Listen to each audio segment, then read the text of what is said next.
Hello, our people. How are you doing? Today we are going to learn a wonderful lesson of English language where we are going to talk about this expression, which is how come.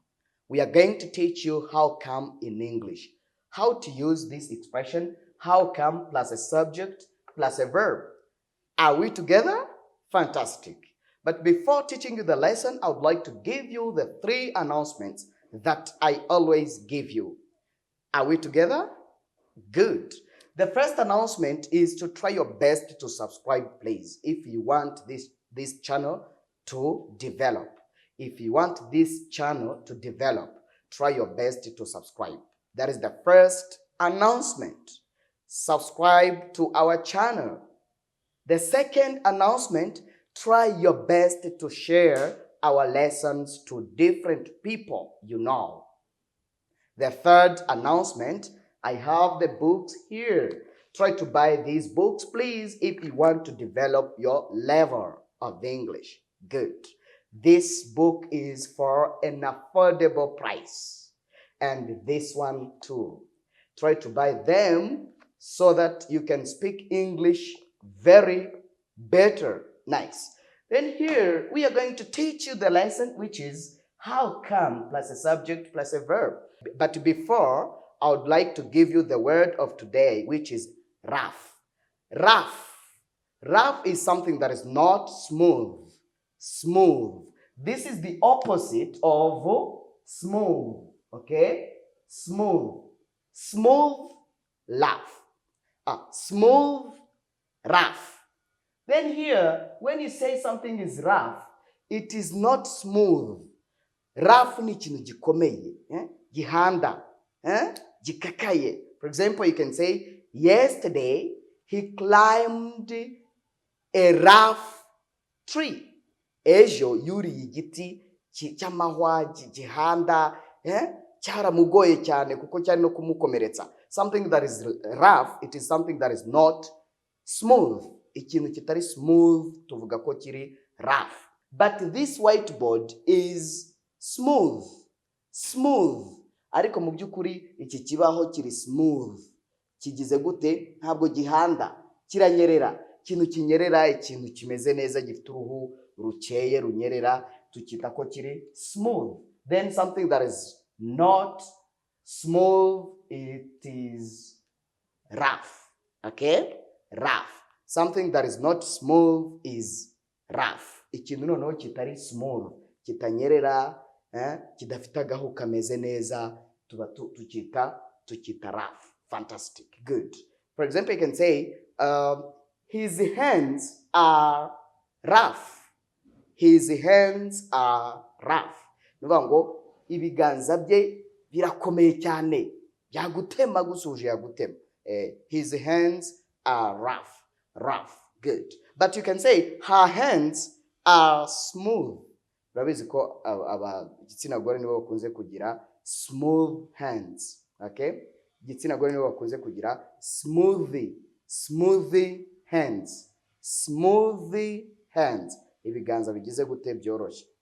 Even people who work in offices, abantu bakora muri za offices, baba bari muri offices batajya guhinga, they have smoothie hands.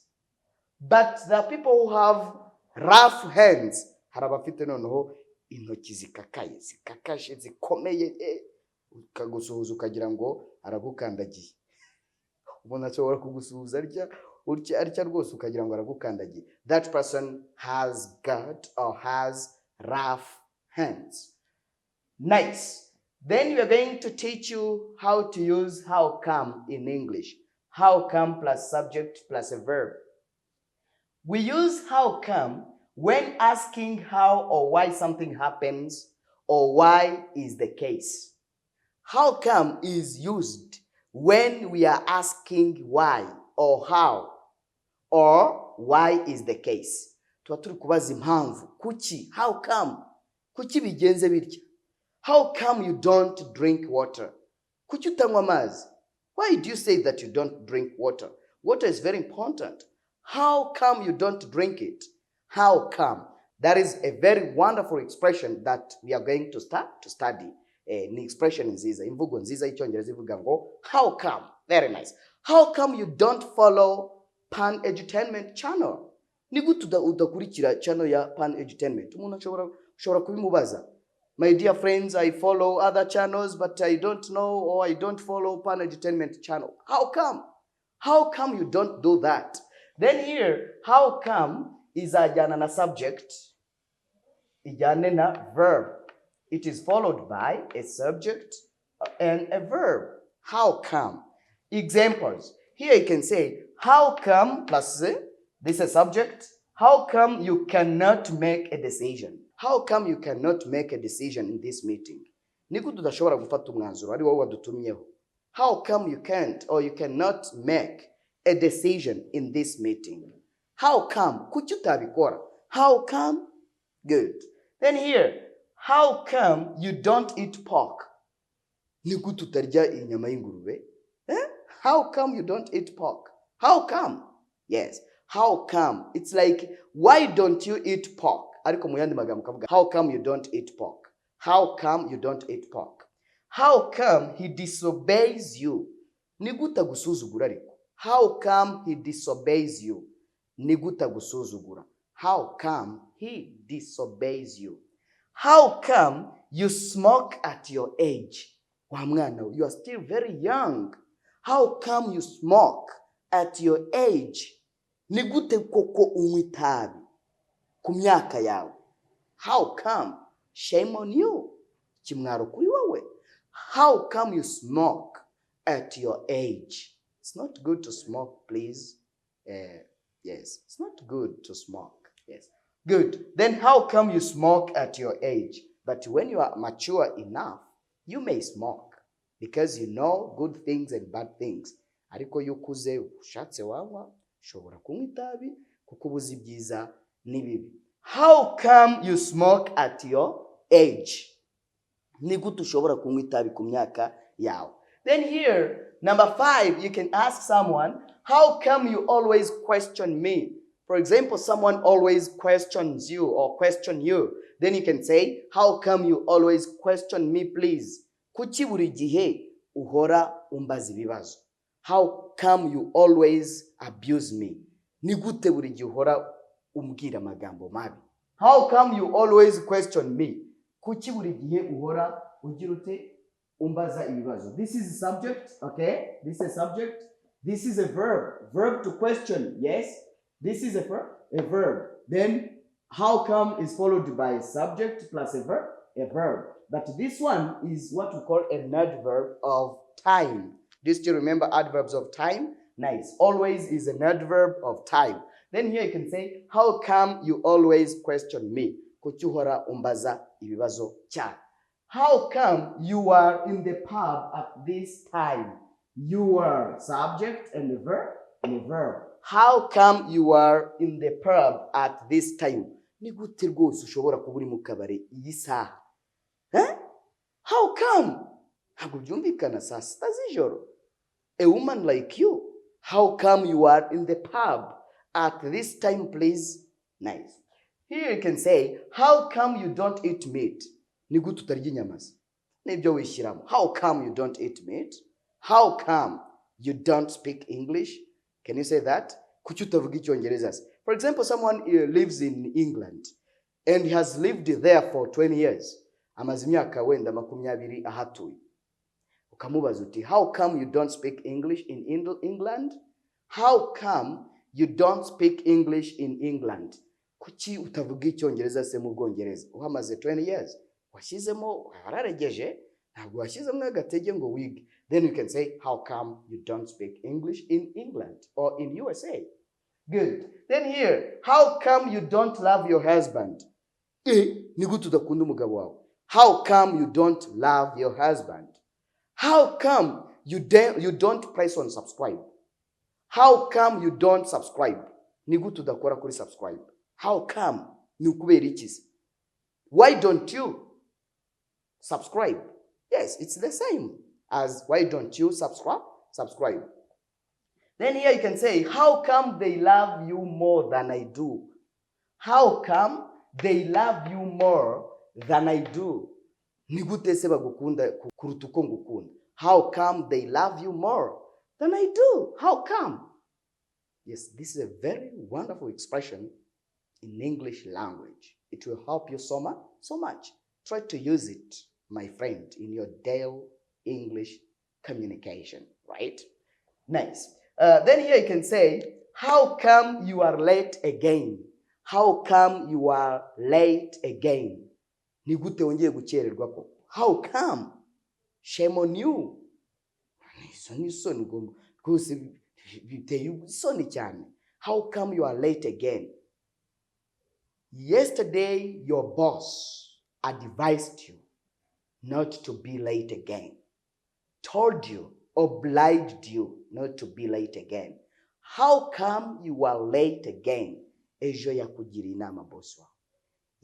Yarabikubwiye, yaragutegetse, yakubwiye kutazongera gukererwa. How come you are late again? Yes. Then here you can say, how come you spit on this carpet every day? How come you spit on this carpet every day? Carpet, tapi. Ni gute mu by'ukuri ucira kuri iyi tapi buri gihe, buri munsi? How come you do that? Please, don't you have shame? Mu by'ukuri nta soni? Aren't you shameful? Nta soni ufite? How come you spit on this carpet every day? That is how come. Here you can say, how come you play football in the living room? Is this a playground? How come you play football in the living room? Is this a playground? Mama washobora kukubwira ati, ni gute mu by'ukuri wa mwana ukinira umupira w'amaguru muri saro aho abantu bicara? Is this a playground? Is this a playground? Ashobora kukubwira ati, iki ni ikibuga bakiniraho koko? No, don't do that again. Don't do that again. How come you play football in the living room? Is this a playground? Ni ikibuga siki? Is this a playground? Playground ni ikibuga bakiniraho. Good. Then I think you've got this lesson very well about the use of how come in English language. This is a very wonderful expression. After getting the lesson, I would like to give you the saying of today. Ngiye kuguha imvugo y'umunsi nyuma yo kumva iri somo. How come? Try to write different sentences there in the comment section. Jya muri comment section, nawe wandike interuro zitandukanye ukoresha how come in English language. Then the saying of today is this one. Never lose hope in life. Out of a big mountain of despair, a stone of hope may appear. Never lose hope in life. Out of a big mountain of despair, a stone of hope may appear. Ntukitakarize icyizere mu buzima, kuko nyuma y'umusozi mu by'ukuri wo kugira gute, wo kwiheba, kuko nyuma y'umusozi wo kwiheba ibuye rikomeye ry'ibyiringiro rishobora kugaragara. Ushobora kuba ufite umusozi wo kwiheba, ariko none ukagira nyuma yo kwiheba, nyuma yo kugira uwo musozi wo kwiheba ukaza kugira ibuye. Ibuye riragaragaza ikintu kiri strong. Ibuye ry'ibyiringiro rigahita riza. Mu by'ukuri ushobora kuba uri mu bibazo, nyuma yaho ukagira ibyishimo, umunezero, ubukire, amahoro, buri kimwe mu buzima. Never lose hope in life, because out of a big mountain of despair, a stone of hope may appear. I am Teacher Jasper. We are together. Bye-bye.